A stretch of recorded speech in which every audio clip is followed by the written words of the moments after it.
నల్గొండ జిల్లాలో పశువుల అక్రమ రవాణా జరగకుండా కట్టుదిట్టమైన నిఘా ఏర్పాటు చేశామని జిల్లా ఎస్పీ శరత్చంద్ర పవార్ తెలిపారు.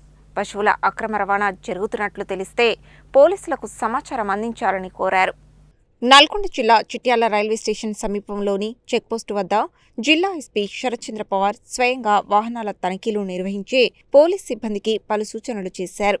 నల్గొండ జిల్లాలోకి ప్రవేశించే మరియు జిల్లాను దాటి వెళ్లే అనుమానాస్పద వాహనాలపై ప్రత్యేక దృష్టి సారించాలని ఆదేశించారు. ముఖ్యంగా పశువులను అక్రమంగా తరలించే వాహనాలపై నిరంతర తనిఖీలు చేపట్టాలని, అన్ని చెక్పోస్టుల వద్ద 24 గంటల పర్యవేక్షణ ఉండాలని చెప్పారు.